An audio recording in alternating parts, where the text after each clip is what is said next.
we're going to talk about a little information about how you talk to a financial advisor. When should you do it? Why should you do it? How do you know if that's something you should do?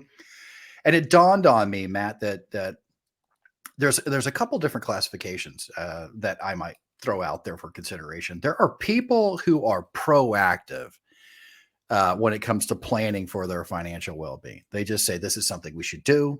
I'm that person that takes care of that thing, and I'm going to go ahead and do it. And they may start that early in life, and it's only going to help them. Those guys who do that, they are going to end up in a better place because they regularly do that. I'm going to give this the analogy of thinking about your career. So these people who go ahead and take action and they're proactive about their financial well-being or their future, when you use the metaphor for career, well, these are the people that think about, well, what experience do I need? How do I grow my income? What skill base or certifications do I need in order to make more money? Right? I'd say that's a pretty good analogy, kind of that kind of personality.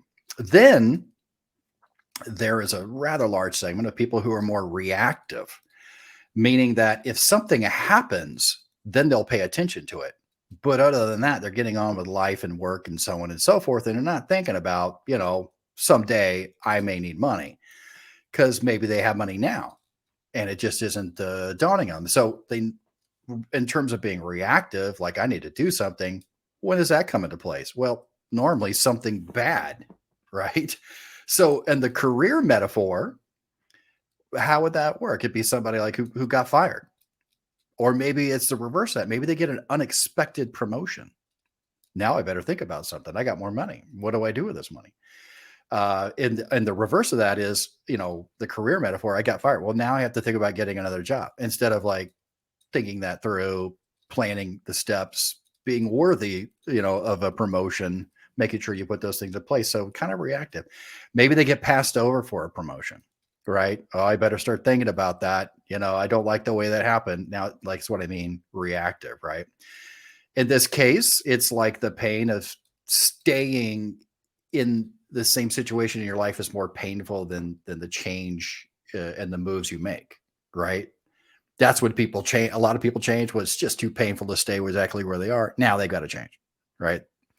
Then there are folks that just don't think about it at all. They're really just not future oriented, or they may feel that it's so painful of a topic like taxes that they just want to avoid it. They want to avoid it, and that means potentially, actually, you just put off the pain that you're going to feel in the future. So they may find themselves doing the same job, not really thinking about promotion, just happy what they're doing. They don't grow their skill base, and potentially they might be marginalized or eventually retire without much. I kind of feel like, I tried to put the career metaphor in there that people can relate. It's like, okay, well, who won of that? The proactive people, the reactive folks, or the folks that just avoid that conversation, procrastinate that conversation, right? Which ones ended up better there? I'd have to say the proactive folks.